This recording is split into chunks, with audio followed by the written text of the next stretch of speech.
அது இந்த சீசனில் தொடர்ந்து வகுப்புகள் வைக்க முடியல அப்படின்னும் பொழுது போட்டித் தேர்வுக்கு படிக்கிற மாணவர்கள் வீட்டில் இருந்து மனசை ஒருநிலைப்படுத்தி படிக்கணும். அதுக்காக இந்த வீடியோ மூலமாக ஒரு சின்ன பருவநிலை மாற்றம் தொடர்பான ஒரு மெசேஜும் கொடுத்துட்டு உங்களையும் அப்படியே கொஞ்சம் மோட்டிவேட் பண்ணி இந்த வீடியோ பார்க்கறது மூலமாக நம்ம ஒரு தொய்வான மனநிலையில் இருந்தால் மீண்டும் தட்டி எழுப்பி படிக்க வைக்கிறதுக்கு தான் இந்த வீடியோவை நம்ம இப்போ பார்க்கணும். அவசியமாக முழுமையாக பாருங்கள். பார்த்துட்டு இதன் மூலமாக அடுத்த எனர்ஜி கிடைக்கும். எப்படி இப்போ வங்கக்கடலில் மையம் கொண்டு இருக்கிற பெஞ்சல் புயலுக்கு எனர்ஜி கிடைக்குதோ இல்லையா, இன்ஆக்டிவாக தான் இருந்தது, ஒரே இடத்துல இன்ஆக்டிவாக இருந்தது. பட் பார்த்தீங்கன்னா இன்ஆக்டிவாக இருந்ததுக்கு என்ன ஆயிருக்குன்னா அதிக அளவில் ஆற்றல் கிடைச்சிருச்சு. ஸோ அதேமாரி பார்த்தீங்கன்னா இப்போ நீங்கள் வீட்டில் இருக்கிறீங்க, இன்ஆக்டிவாக இருக்கிறீங்க அப்படின்னா இப்போ இந்த வீடியோ மூலமாக ஒரு ஆக்டிவ்க்கு ஒரு ஆற்றல் பவர் கிடைக்கிற மாதிரி தான் இதை கொண்டு போகிறோம் அப்படின்னு பாருங்கள். ஃபஸ்ட்டு நம்ம என்ன பண்ணுறோம் அப்படின்னா, இப்போ பருவநிலை மாற்றம்ன்றது ஒரு மேஜர் டாப்பிக்காக இருக்குது இல்லையா. அதில் பார்த்தீங்கன்னா இப்போ 2A அப்படின்னு பார்க்கும்போது 2Aவில் மெயின் சப்ஜெக்ட்ஸில் நமக்கு கொண்டு வந்திருக்காங்க. அதே நேரத்தில் அடுத்து வரப்போகிற குரூப் 4 குரூப் 2 எக்ஸாமுக்கு அந்த தமிழ்நாடு சம்பந்தமான கேள்விகள் நமக்கு யூனிட் 9, 8 கரண்ட் அஃபேர்ஸில் எல்லாத்துலேயும் இருக்குது. ஸோ இதில் இந்த டாபிக்ன்றது ரொம்ப முக்கியமாக ஒரு காமன் டாப்பிக்காக இருக்குது. அது மட்டும் இல்லாமல் சொந்தமாக நம்ம தமிழ்நாட்டை பற்றி நம்மளுடைய நிலை என்ன அப்படின்றத தெரிஞ்சிருக்கிறதுக்கும் இண்டிவிஜுவலாக ஒவ்வொரு பர்சனும், அதாவது போட்டித் தேர்வு மாணவர்களும் இல்லை, ஒவ்வொரு தமிழனும் தெரிந்து கொள்ள வேண்டிய சில விஷயங்களை நம்ம இன்னைக்கு பார்க்குறோம் அப்படின்றத இதில் சொல்லிக்கிறேன். பாருங்களேன், இப்போ தமிழகத்தில் பருவநிலை மாற்றம் அப்படின்றது மாறிப்போச்சு.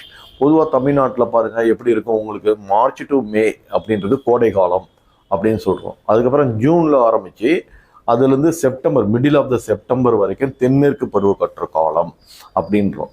அதுக்கு பிறகு பார்த்தீங்கன்னா இந்த நவம்பர் டிசம்பர் இந்த காலம், அக்டோபர் நவம்பர் டிசம்பர் இந்த காலத்தை மழைக்காலம் அப்படின்னு சொல்லிடுறோம். அதுக்கு பிறகு ஜனவரி பிப்ரவரி அந்த காலங்களில் குளிர்காலம், இப்படின்னு 4 பருவ காலங்களாக பிரிச்சுருந்தாங்க. இப்போ இந்த பருவ காலங்களில் கரெக்டாக இதெல்லாம் நடக்குதா?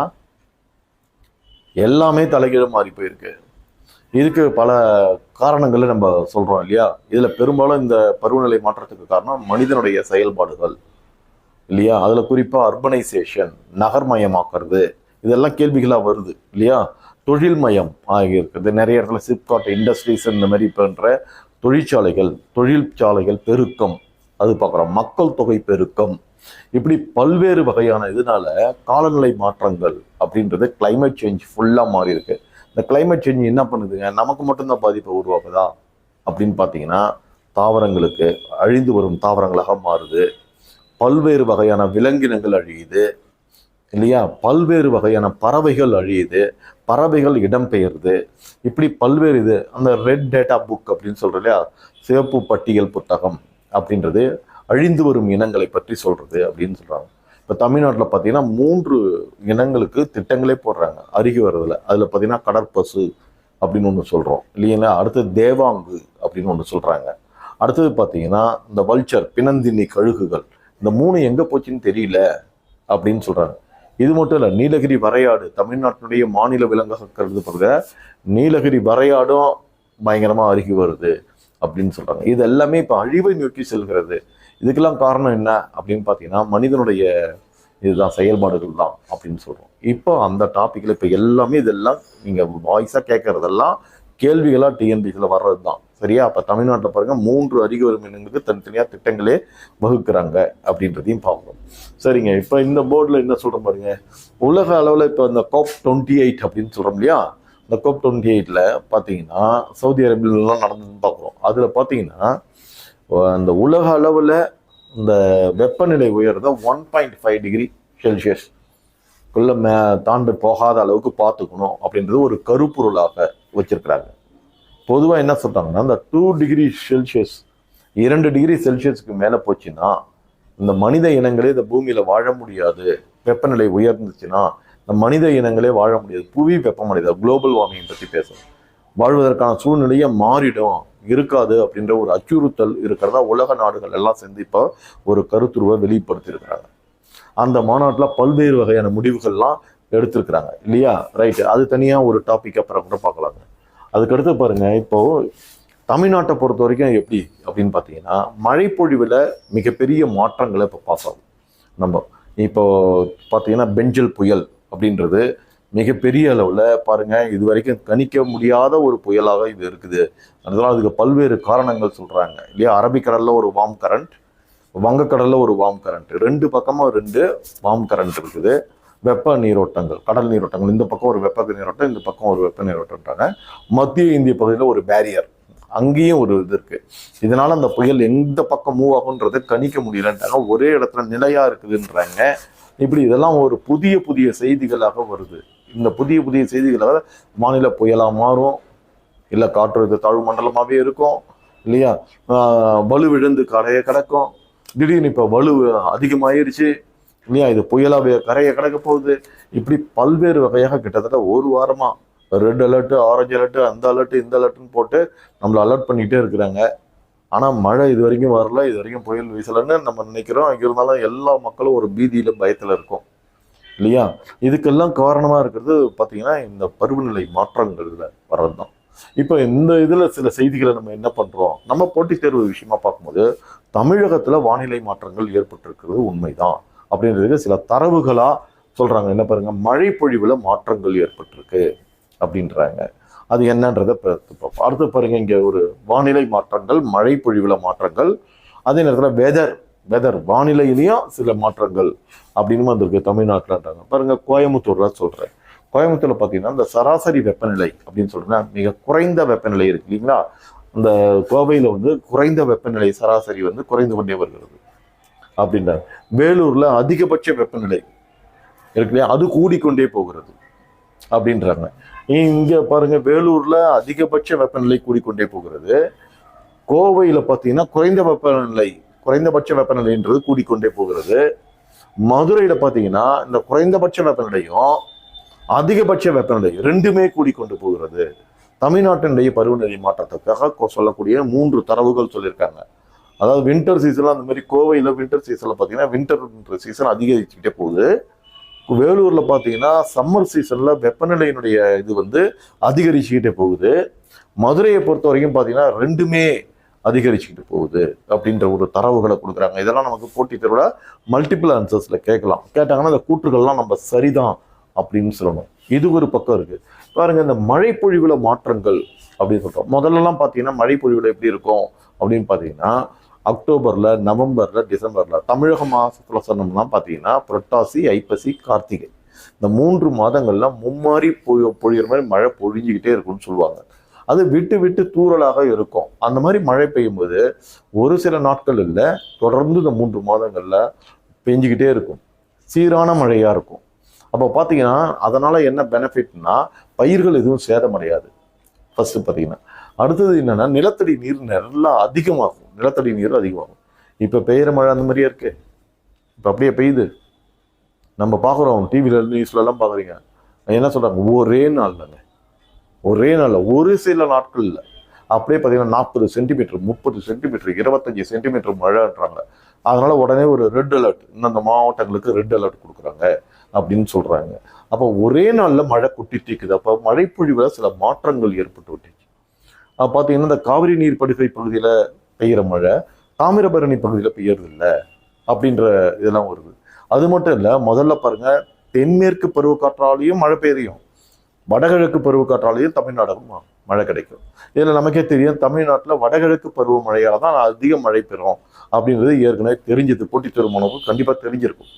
ஏன்னா தென்மேற்கு பருவக்காற்றுக்கு எங்க இருக்க மழை மறைவு பிரதேசத்துல தமிழகம் இருக்கு. அதாவது மேற்கு தொடர்ச்சி மலையின் பின்பகுதியில் இருக்கு. காற்று மோதா பக்கம்னு சொல்லக்கூடிய அந்த லீபார்டு ஏரியான்னு சொல்றோம் இல்லையா, ரெயின்ஷியோட ரீஜியன்ல நம்ம தமிழ்நாடு இருக்கு. அதனால மழை பொழிவை குறைவாக பெறுகிறது தென்மேற்கு பருவம். ஆனா இப்ப இந்த வானிலை மாற்றங்களால தென்மேற்கு பருவ லேட்டஸ்ட் தரவின்படி தென்மேற்கு பருவக்காற்றால மழை பெறும் அளவு மிக மிக குறைந்து விட்டது அப்படின்னு சொல்றாங்க. அதனால தென்மேற்கு பருவக்காற்றை நம்பி விவசாயம் செய்யக்கூடிய விவசாயிகள் தங்களது விவசாயத்தை ஈடுபடுறதை குறைத்து கொண்டார்கள் அப்படின்னு சொல்லிட்டு தமிழகத்துல பட்ஜெட்லயே சட்டமன்றத்துல சொல்ற அளவுக்கு வந்துட்டாங்க. அந்த அளவுக்கு கருத்துரைகள் டேட்டாஸ் வெளிவர ஆரம்பிச்சிருச்சு.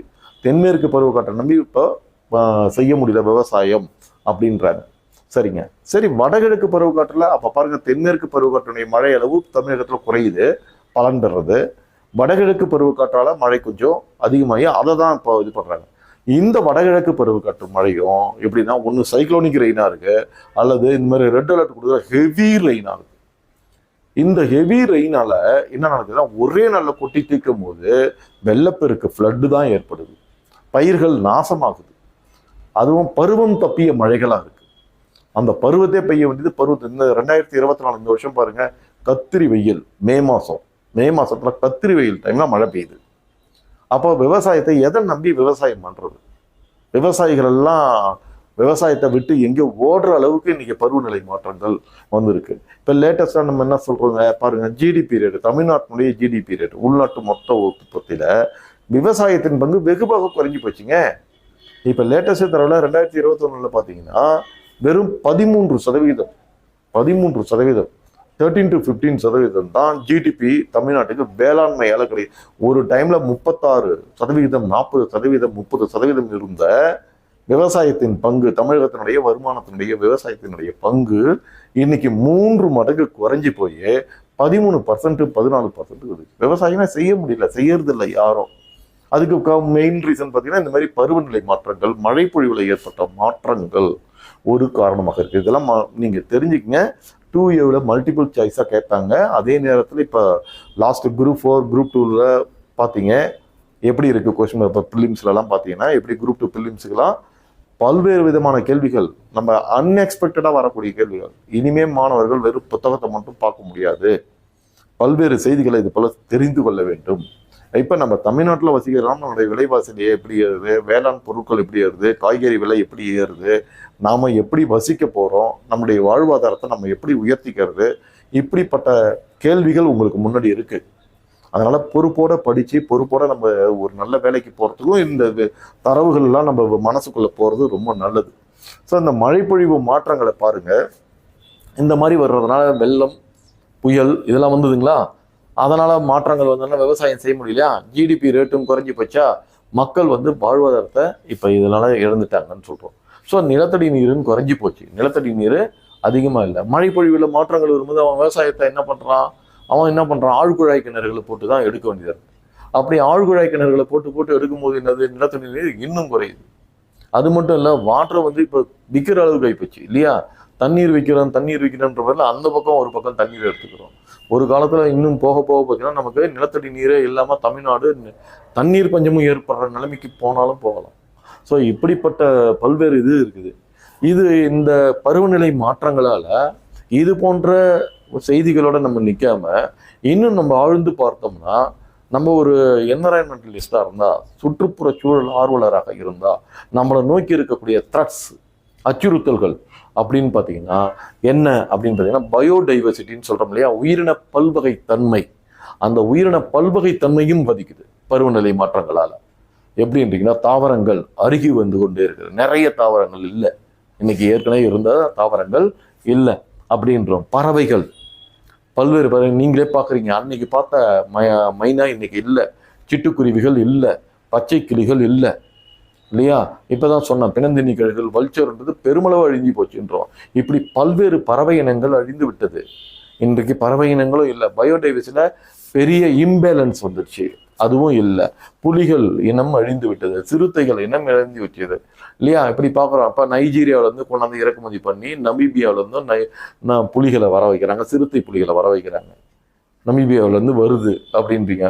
அதை கொண்டாந்து மோடி அவர்கள், பிரதமர் அவர்களால் கொண்டாந்து காப்பகங்களில் விட்டு, சரணாலயங்களை விட்டு இப்போ வளர்க்குறாங்க.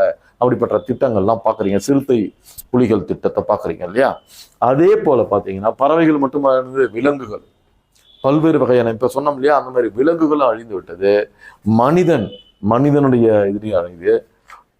மிகப்பெரிய வெள்ளப்பெருக்கு, திடீர்னு ஒரு நாள் மழை பெய்யும் போது காலநிலை மாற்றத்தினால பல்வேறு தொற்று நோய்கள் எல்லாமே வருது. அப்போ ஒரு சமூகத்தினுடைய அந்த ஃபுட் வெப், உணவு சங்கிலி முறை இல்லையா, அந்த உணவு வலைமுறை எல்லாமே பாதிக்கப்பட்டிருக்கு, எக்கோசிஸ்டமும் பாதிச்சிச்சு. ஸோ இவ்வளோ ரீசன்ஸ் இந்த பூமிக்குள்ள ஒரு சேலஞ்சா இருக்கு. அதனால இது ஒரு இம்பார்ட்டன்ட் டாபிக்கா போட்டித் தேர்வு மாணவர்கள் வெரி வெரி இன்ட்ரெஸ்டா நிறைய படிக்க வேண்டிய விஷயங்கள் இதுலக்குள்ள இருக்கு.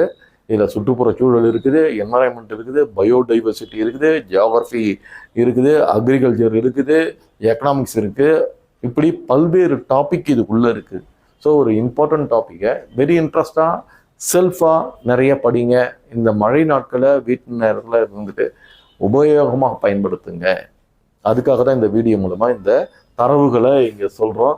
ஸோ தமிழகத்தில் பருவநிலை மாற்றம் அப்படின்ற தலைப்பு ரொம்ப ஒரு முக்கியமான தலைப்பு. இந்த தலைப்புகளை இதன் மூலமாக பாருங்க. இது மட்டும் இல்லை, கொஞ்ச நேரம் ஹிஸ்ட்ரி படிங்க. சரியா? இது நல்ல டைம். ஹிஸ்ட்ரி படிக்கும்போது ஒவ்வொரு பர்சனாலிட்டியும் எடுத்து படிங்க. அலாவுதீன் கில்ஜி முழுசாக படிங்க. வெரி முகமது பின் துக்ளக், அக்பர், இந்த மாதிரி டைனமிக் பர்சனாலிட்டி, ஹிஸ்ட்ரியில் வரக்கூடிய முக்கியமான டைனமிக் பர்சனாலிட்டியில மொத்த கேள்விகளும் படிச்சிருந்தோம். முகமது பின் துக்ளக்னு கேட்டால் எல்லாத்தையும் சொல்லுங்க. அவருடைய இயற்பெயர் என்ன, ஜூனா கான் சொல்றாங்களா, என்ன சொல்றாங்க, அவருக்கு என்னென்ன பெட்ட பெயர்கள் இருக்கு, அதையும் பார்க்கணும் இல்லையா? பண்டல் ஆஃப் கான்ட்ரடிக்ஷன், முரண்பாடுகளின் தொகுப்பு அப்படின்னு சொல்றாங்களா, அவருடைய நிர்வாகத்துல என்னென்ன குறைபாடுகள் இருந்தது அப்படின்னு சொல்றாங்களா, அதையும் பார்க்கணும். அவருடைய அவைப்புலவராக இருந்தது யாருங்க, இபின் பதுதாவா, இப்படி எல்லாத்தையும் முகமது பின் துக்ளக் பத்தி எல்லாம் தெரியும்.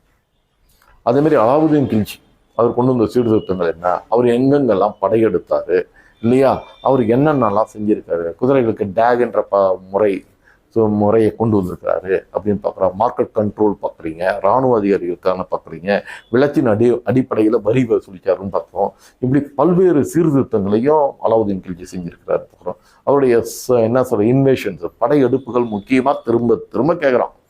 இப்படி நீங்கள் இந்த மாதிரி நேரங்களில் வரலாறு ஒரு முழுமையாக அப்படியே படிக்காமல் டிஃப்ரெண்ட்டாக படிக்கலாம். அப்படி படிக்கும்போது பார்த்தீங்கன்னா பல்வேறு வகையான இது உங்களுக்கு தாட்ஸ் நல்லா போய் உட்காரும். அப்போ கொஞ்ச நேரம் அந்த மாதிரி ஹிஸ்ட்ரி படிங்க, கொஞ்ச நேரம் இந்த மாதிரி தமிழ்நாடு சம்மந்தமானது படிங்க, கொஞ்ச நேரம் கரண்ட் அஃபேர்ஸ் எடுத்து படிங்க. இப்படி பல்வேறு தரவுகளை நீங்கள் நிறைய சேகரிக்கும் பொழுது வரக்கூடிய தேர்வு, அது குரூப் 1 இருந்தாலும், குரூப் 2 இருந்தாலும், குரூப் 4 இருந்தாலும், குரூப் 5 இருந்தாலும், மெயின் எக்ஸாமாக இருந்தாலும் உங்களால் எளிமையாக ஈஸியாக வித்தின் எ இயரில் கிளியர் பண்ணிட்டு போக முடியும். வெற்றி என்பது நம்ம கையில் தான் இருக்குது, நம்மளுடைய ஹார்ட் ஒர்க்கில் தான் இருக்குது. எந்த அளவுக்கு நம்ம வைடாகவும் போகிறோம், டெப்த்தாகவும் போகிறோம், இதுக்கெல்லாம் என்ன வேணுங்க, இன்ட்ரெஸ்ட் அண்ட் இன்வால்மெண்ட் வேணும். இது ரெண்டும் இருக்கணும். நம்மளை தொய்வில்லாமல் சோர்வில்லாமல் நம்மளை கொண்டு போகிறதுக்கு இதெல்லாம் அவசிய தேவைகள். இதெல்லாம் படிங்க. அடுத்த ஆண்டு நல்ல ஒரு வேலைக்கு போங்க. இந்த வீடியோ பார்க்குறவங்களுக்கு ஒரு நல்ல எனர்ஜி கிடைக்கும்னு நினைக்கிறேன். இந்த எனர்ஜி மூலமாக எழுந்து உட்காருங்க. சரியா? ரைட்டு. புயல் வீசுதோ இல்லையோ, உங்கள் மனசுக்குள்ளே ஒரு புயல் கிளம்பி இருக்கணும்னு நினைக்கிறேன். அந்த புயலோ வேகத்தில் நீங்களும் படிக்க ஆரம்பிக்கிறீங்க. தேங்க்யூ.